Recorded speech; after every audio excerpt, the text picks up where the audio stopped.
Welcome to Foresight. I'm Aaron Havens, glad to be joining you today. White Consulting Studios puts out a free resource, and it's this, called Foresight, for leaders around the world. And what we've labeled it is a golden nugget on leadership, language, and life.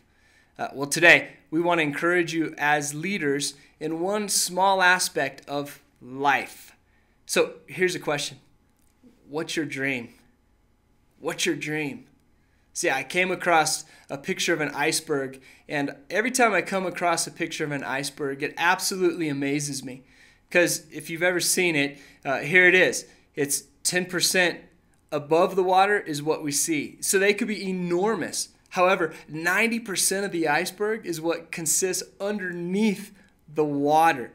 It's amazing to me. Enormous icebergs, we're only seeing 10% of what's on top. You see, as leaders, we must be deeper than we are higher. So we have to have so much below supporting us and keeping us healthy. So when obstacles come our way, like the sun would be to the iceberg, trying to melt it, when obstacles come our way, we have so much below us supporting us and keeping us healthy that we're not destroyed. We've got plenty in reserve. If we as leaders are not healthy, either is our organization. Nothing we lead will be healthy if we personally are not healthy. So, as a child, what did you used to dream about? We all dreamed when we were a child. We had things that we wanted to be and things we wanted to accomplish. What did you dream about? And the question, as an adult, what are you dreaming about today? What's your dreams? As a leader, our life must be healthy, and dreaming, a simple act of dreaming, keeps our spirit alive. So let's talk about that. There's three questions I have for you. The first one is this. Do you dream? Do you dream? Do you take the time as a leader, set it aside, just to dream? When I consult and when we consult at White Consulting Studios, we often find ourselves sitting across somebody, a leader, a high-capacity leader, and it's not a lack of working hard that's getting to them. Oftentimes what it is, it's a lack of being able to slow down, and to dream. When we start to lose ourselves as individuals, our organizations begin to flounder. And so one of the projects or one of the exercises that we take people through and we consult is called Your Perfect Day. Your Perfect Day. And in essence what it is it's allowing you to dream. And so we ask you to go through a timeline. What happens when you first wake up in your day? What time do you wake up? What does it feel like? What does it smell like?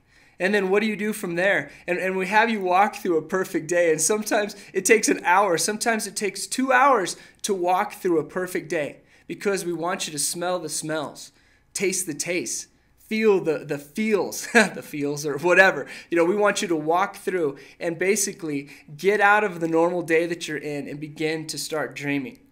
And there's a couple rules. The rules are this. There are no rules. You can spend as much money as you want. There's no time restrictions. Matter doesn't matter. You can fly to Europe in 10 minutes if you want to. So there's no restrictions. And oftentimes when we first talk about doing this, we get a lot of resistance. And the resistance comes because, often people are too grown up to dream. They haven't given themselves permission to dream in a long time. They think, this is crazy, why would we do this? They may be too busy to do this.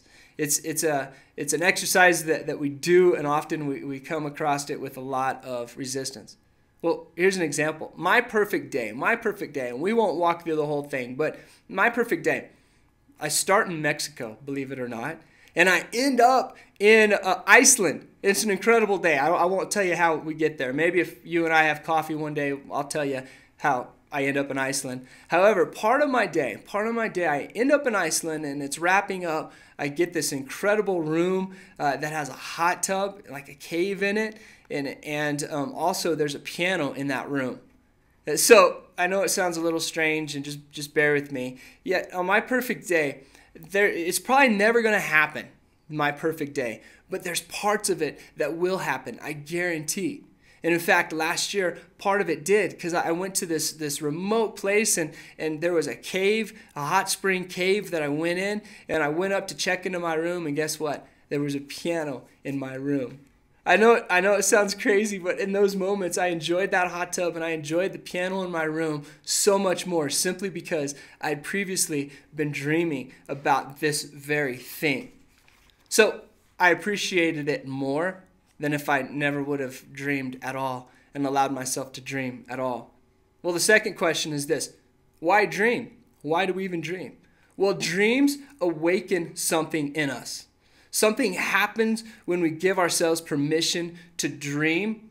When all restrictions are removed, humans have a strong spirit for freedom and independence. We long to feel alive. We do not want to be boxed in. It's just part of who we are. Dreaming. What happens when we dream? We transcend the norm. It takes us out of today, lets us transcend and go beyond that, something bigger than today. It also aligns our heart and our mind. As leaders, oftentimes we have to make decisions from what we know or even what we feel. Dreaming allows us to align both of these things.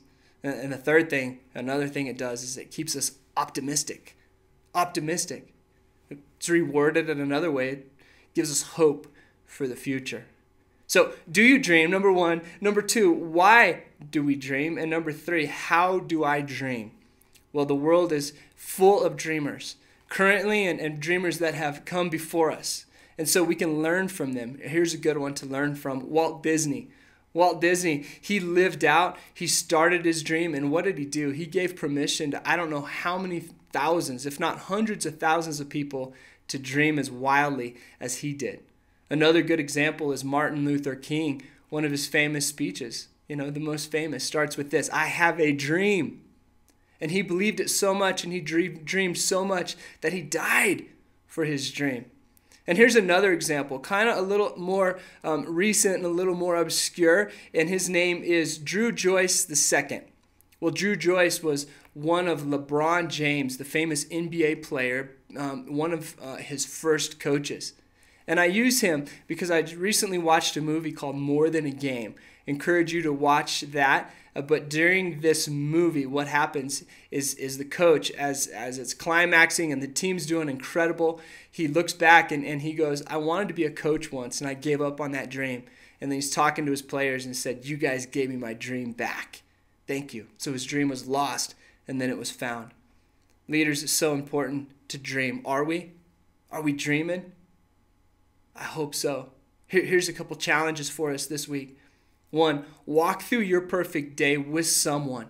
Sit down, have coffee, schedule out an hour, 2 hours to do this. Don't let the sights, the smells, or the sound, or the time pass by. Make it very detailed. And then have them do the same with you. Another challenge is this: watch the movie More Than a Game. Incredible movie. It'll help you dream a little. Third one is this: on our Facebook page, right here on our Facebook page, let's talk about it. Where does your perfect day begin and where does it end? You don't have to tell us all the details, but it'll be a fun thing to see what people are contributing. Where does it begin and where does it end? So mine began in Mexico and ended in Iceland. You can tell us more if you want. It's up to you. The fourth one is this: give yourself permission to live out your dreams. Dream and dream wildly and give yourselves permission to do it. What this does for us as leaders keeps our spirits alive, keeps us looking forward to the future. Continue to lead, continue to live your life full and showing others how to do it. Have a great day. We'll talk to you next time. Bye.